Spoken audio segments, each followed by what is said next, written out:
बिस्मिल्लाहिर्रहमानिर्रहीम। अस्सलाम वालेकुम नाज़रीन, इस समय मौजूद हूँ थाना भगवानपुरा की हदूद में, जहाँ पे एक ऐसा वाक़या रुनुमा हुआ कि वालदा को ही घर से निकाल दिया। किसने निकाला? उनकी अपनी ही बेटी ने।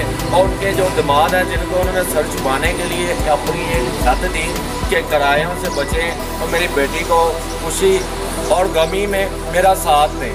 लेकिन उन्होंने ऐसा लालच है जो आंखों पे छा जाता है। जब जायदाद के लिए देखा है खून सफ़ेद हो चुके हैं। ऐसा ही एक वाक़या थाना भगवानपुरा की हदूद में आया कि अम्मा जी वो मेरे साथ मौजूद है। अम्मा जी से पूछते हैं ये वाक़या हुआ और किया किसने?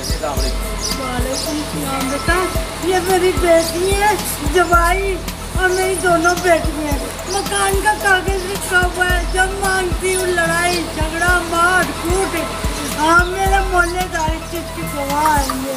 मुझे कल भी मेरी बेटी ने चपेट मारी है कि कल भी लाइबा ने मेरे चपेट मारी है। मेरी छोटी मिट्टी के पीछे पड़े हुए हैं। ये बताओ मैं कहाँ जाऊँ? मैं कहाँ जाऊँ? मैं इंडिया की रहने वाली हूँ। हमारी शादी होके आई हूँ। मुझे सब कुछ करा जाए। थाने गई जरूर है, थाने गई। इसके साथ जो बंदे हैं ना वो सुनने नहीं देते। उनके साथ जो बंदे हैं मैं बहुत परेशान हो गई हूँ। 4 साल से मेरे साथ तो हो रहा है। 4 साल से मेरा मकान है। कल भी ना धक्का दे के मुझे निकाला, आज भी ना धक्का दे के बच्ची को निकाल दिया। मैं दुकान पे थी, ताला लगा के चले गए यहाँ से। आज ताला भी मैंने सब मोहल्ले वाले को दिखा के मैंने ताला तोड़ा।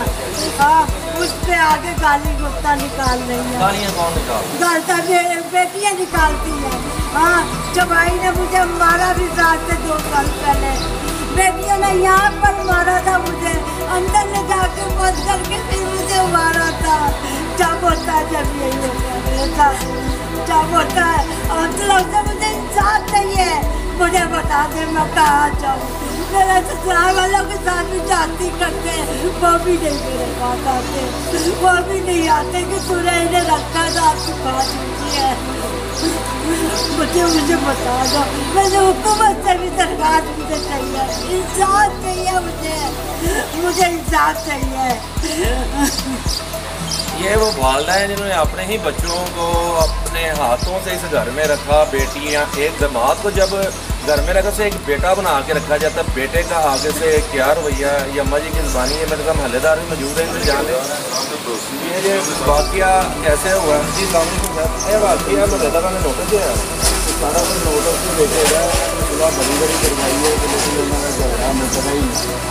इन्होंने वो कल भी इन्होंने बेटी ने इन्होंने चपेड़ा मारिया। तो एक वालदा बेटी ने चपेड़ा नहीं मारी। अज सुबह की गल ताला ला के बच्चियाँ चले गई ने।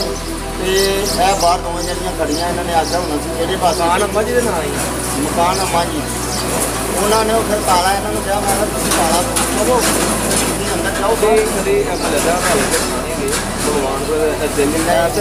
पंजाब मरीम नवाज साहिबा जिन्होंने कहा मेरी रेड लाइन है कि औरत ना जो तशद्दुद करेगा वो मेरा सब तो उन्होंने जवाई करता जवाई कर। इन्होंने एप्लीकेशन नाल गए नहीं असी नाल इन्होंने नाल बात वो इतने आते हैं पुलिस वाले उन्होंने कहते हैं नाल लगे जो हो जाते हैं उत्थे जाके जी गलबात होती है सुलह करके फिर इतने आ जाते हैं। हूँ वो रोज़ सुलह करने का भी टाइम नहीं है तो रोज़ जान जोगा भी किसी को टाइम नहीं है। नाज़रीन जैसा कि हालात देखते थे आज वो हुआ हमने अपनी आंखों से देखा। अगर ये घर की हालत देखी तो चंद लाख का ये घर है और इनकी जो बेटी है उसका दामाद है कोई काबज़ करने के चक्करों में कब्ज़े के ख़िलाफ़ वज़ीर आला पंजाब और IG पंजाब उस्मान साहब का सिंपल कहना है कि जो कब्ज़ा करेगा या करवाएगा उसके ख़िलाफ़ कानूनी कार्रवाई अमल में लाई जाएगी। तो वज़ीर आला पंजाब के जो अहकामात हैं जो मरीम नवाज साहिबा एक औरत का दर्द औरत ही समझती है। उन्होंने कहा ये रेड लाइन है, किसी औरत के साथ कोई भी ऐसी बदमज़गी होगी तो उसके खिलाफ सख्त से सख्त कानूनी कार्रवाई अमल में लाई जाए। अब देखते हैं, मेरा काम था आपकी नज़र ये चीज़ करना। आगे हुकूमत पाकिस्तान जाने, वज़ीर आला पंजाब जाने, IG पंजाब जाने, CCP लाहौर जाने, DIG ऑपरेशन जाने, मेरा काम था आपको हक़ाइक़ दिखाना। सिर्फ साहब मैं भी चाहूँगा इजाज़त अपना की अल्लाह के बाद।